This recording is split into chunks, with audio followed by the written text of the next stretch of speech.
Kalau saudara perhatikan baik-baik firman Tuhan di dalam pelayanan Yesus, Tuhan Yesus tidak menyembuhkan saudaraku begitu saja, tapi dalam semua kasus kesembuhan yang kita baca di Alkitab, Tuhan Yesus baru menyembuhkan ketika ada orang yang beriman.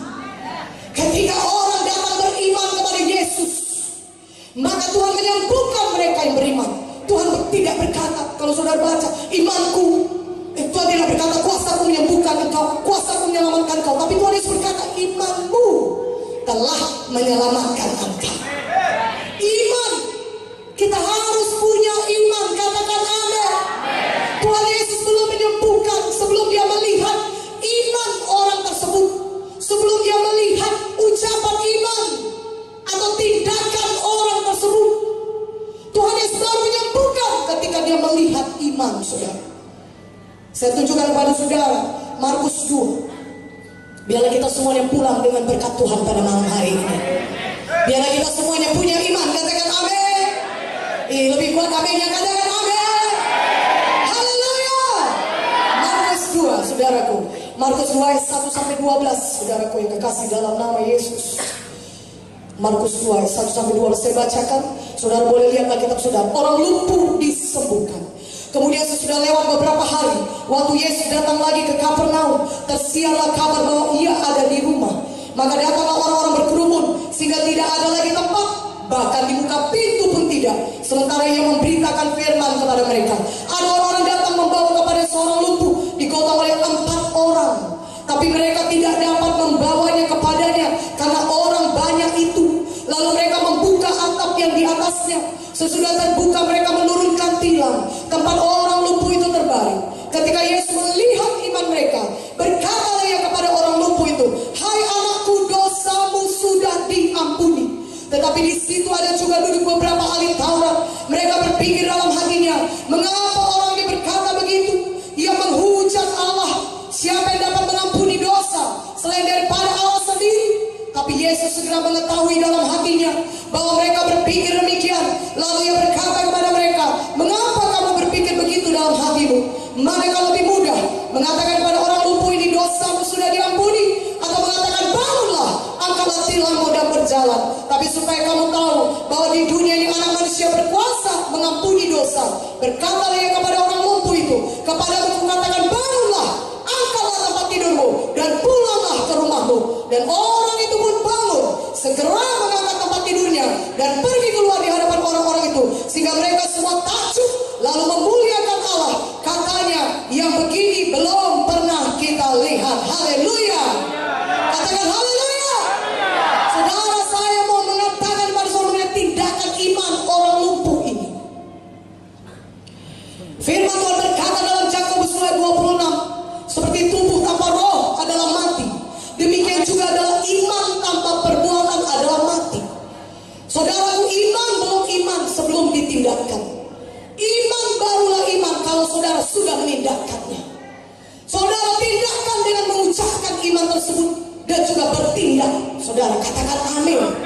Inilah yang dilakukan oleh orang lumpuh.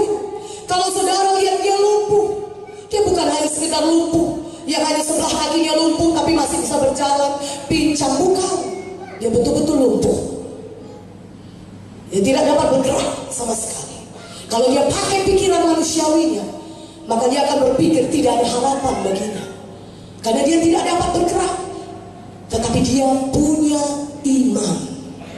Katakan amin. Amin. Iman itu adalah dasar dari segala sesuatu yang saudara harapkan. Bukti dari segala sesuatu yang belum saudara lihat. Itulah iman. Dia punya iman. Singkatnya, iman itu percaya Tuhan Yesus bisa menyembuhkan saudara walaupun saudara melihat saudara belum sembuh. Iman itu saudara percaya kepada apa yang dikatakan Yesus. Saudara diberkati, saudara berhasil, saudara diurapi, saudara sembuh. Saudara percaya itu jadi kepada saudara. Walaupun pada saat saudara mengucapkannya, saudara masih mengalami banyak persoalan dalam hidup saudara. Tapi iman adalah percaya bahwasanya firman Tuhan sudah digenapi dalam hidup saudara. Katakan amin.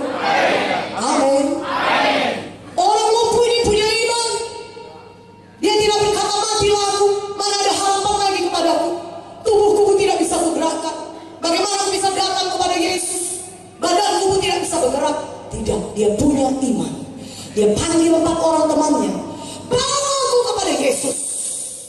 Aku dengar Yesus menyembuhkan orang sakit. Aku dengar dia menyembuhkan orang kusta. Tidak ada seorang pun bisa menyembuhkan orang kusta demikian saja. Aku dengar dia membangkitkan Lazarus. Aku dengar dia melakukan banyak mujizat. 5 roti 2 ikan. Oh, bisa memberi makan 5.000 orang. Dia melakukan begitu banyak mujizat. Bawa aku kepada Yesus. Aku percaya aku pasti sembuh. Ketika aku bertemu Yesus, aku pasti sembuh. Itu imannya, saudara. Dia mengajak 4 orang temannya, bawa aku kepada Yesus. 4 orang teman yang sama-sama beriman. Katakan amin. Katakan amin. Haleluya. Amin. Kalau saya tanya kepada saudara, maukah saudara disembuhkan? Mungkin saudara akan menjawab saya, untuk itulah saya datang ke KKR ini, Bu, supaya saya bisa sembuh. Saya sudah datang kepada banyak dokter tapi saya tidak sembuh. Untuk itulah saya datang ke KKR supaya saya bisa sembuh. Saya berkata kepada saudara, Tuhan mau melihat iman saudara. Haleluya. Tapi saya tidak punya iman, saudara berkata. Doakanlah saya supaya punya iman, saudara berkata. Bisakah seseorang yang sakit disembuhkan oleh iman orang lain? Jawabannya bisa. Tapi kalau saudara misalnya di KKR ini, saudara merasakan kesembuhan, pendeta berdoa bagi saudara, dan saudara merasakan saudara sembuh, saudara merasakan gejala hilang, penyakit saudara berkurang, saudara rasakan itu kesembuhan, mujizat memang terjadi bagi saudara. Tapi 2 hari kemudian, 1 minggu kemudian, atau mungkin 1 bulan